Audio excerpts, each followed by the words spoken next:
We're going to move on. And I want to talk about AEW's Wembley show capacity and controversy surrounding supposedly how many seats are available. Now, you said on this very show 3 weeks ago that you thought AEW would sell out Wembley Stadium, when we thought AEW would be opening up 90,000 seats plus floor seats, so you were very, very optimistic there. When you talked to Kenny Bolan, I didn't re-listen to the clip, but then I think you sort of tempered your expectations and you sort of agreed with Bolan that maybe 40,000 was more likely. So now that we record this, I think yesterday it was announced on Tuesday that they've already sold 35,000 tickets in the pre-sale. Mm-hmm. So, I mean, you must be... What do you think of that? That's a fantastic number. That is a fantastic number. One thing about AEW going to England or to Europe is because you're not just drawing from England or Scotland or the UK. You would draw from all over Europe. Even when I was with TNA, we went to a European tour. Well, it was really a UK tour, but we sold out everywhere we went, or they sold out, and I didn't sell out. They sold out everywhere they went. They got great wrestling fans in the UK. They do. And they're very responsive, fun to work in front of, actually just fun to be in the crowd. So if they sold 35,000 seats, if I keep predicting a number, eventually I'll come close to it. So I'm going to say they sold 35 on first day. I'm going to say 60 now. How's that sound? Sort of brings me to my next point, actually, just before I get amazing numbers, especially considering that not a single match has been announced, which is all the more incredible. And we don't even know if it's going to be a pay-per-view or not, which is quite interesting. But there have been arguments. That has still not been established one way or another, because there is a pay-per-view back in the States like the week after. So we don't know what's happening with the London show. But now, there are a couple of arguments back and forth that I've seen with how many seats are actually available in Wembley. So the first picture that we saw, almost half of the seats were blacked out. So Wembley Stadium's got a 90,000 seat capacity. Call it around 50,000 seats looked available in this email that Ticketmaster had sent out. Some people are arguing with this, saying, look at this picture where it's got all the colour-coded seats. You know, there's nothing blacked out.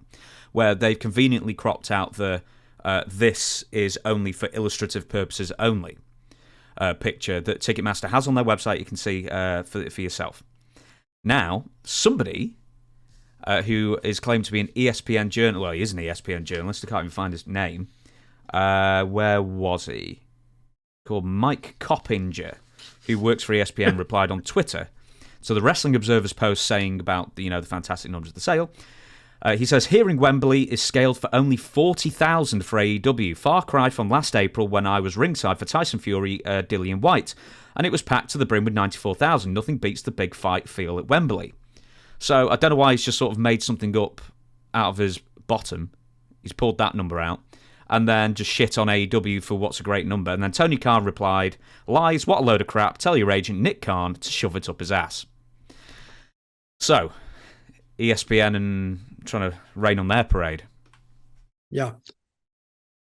I think Tony gets a little bit overexcited sometimes. He sold 35,000 seats or tickets. But, what bothers me about that is a lot of these ticket brokers, they will buy up all these seats. Mm. And then all of a sudden, when it looks like it may do better than they think, they will let those seats go, but at a profit.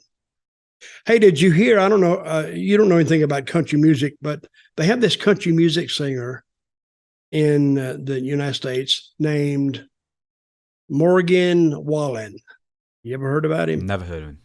Well, apparently he's very, very hot because he went to, and he's making a tour now down south right now, but he's going to football stadiums. And he went to Oxford, Mississippi, which, believe me, other than the McDonald's and the Walmart, there's nothing in Oxford, Mississippi. But it seats about 60,000 and he sold it out. So the tickets, say a ticket is $100, but when it's sold out, that ticket went to $500. And the ticket brokers were selling tickets at $500 that they had bought for $100. But then to add insult to injury, they went through all the preliminaries, all the bands that were underneath. And 2 minutes before Wallen was going to go on at Oxford, Mississippi, they put a big sign up on one of their big boards there. It's about 100 feet high, and says he won't be able to sing tonight. The concert is canceled, and you can get your money back at the point of purchase. 2 minutes before he was going to go on. So then you had 60,000 people leaving that stadium, madder than hell.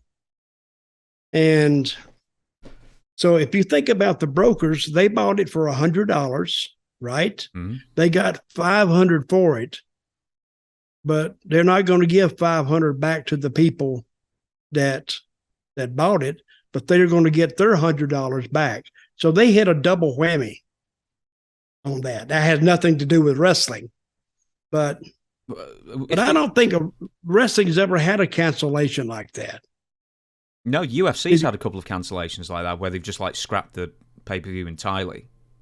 Yeah, but they scrapped the pay-per-view before it started. Before it started, yeah, but I mean only like sometimes like a few days beforehand. I've never heard that where they'd only pay you back like face value for a $500 ticket. I've never heard that before. I know obviously a lot of ticket touts will buy up immediately if they think it's going to be a hot show. You know, they will speculate to accumulate.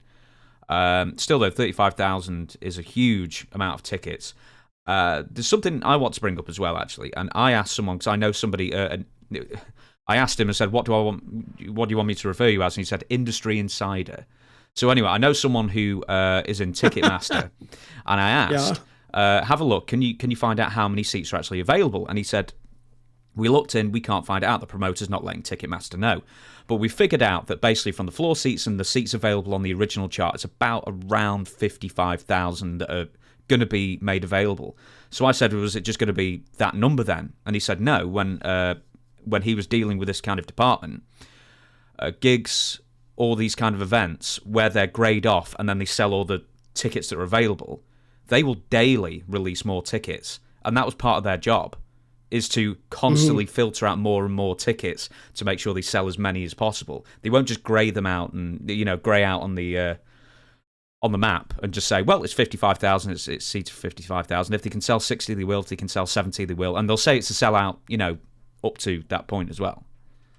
Well, if you block off seats, say, oh, this is all the tickets we have to sell, even though it's a third of the stadium, and you sell those, that's considered a sellout, I guess. Mm. I mean, you don't sell every seat in the building, in the stadium, but you could sell out what you have to sell and call it a sellout. I don't know. It's very misleading, I think. Definitely. But Tony getting upset about that, I will say that he is hands-on and even hands-on in the social media department. So, and I hope they do good. I hope they do great.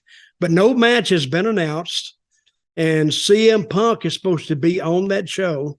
Did you hear that CM Punk went inside? Where was it? Impact. Right. I was going to call it IW Impact and played a game of cards or whatever he played. He played Uno. Reverse flip. Yeah. Well, that tells me something that they're going to work together, which is fine. I don't know. I think he just knows he's bulletproof now, so he's just going to every single wrestling show and being really public about it.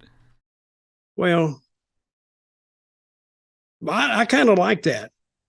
All these companies fighting each other. Who cares? Work together, do some cross promotion, and because it's easier to do that than sit back on social media and take shots at each other. That don't make anybody any money.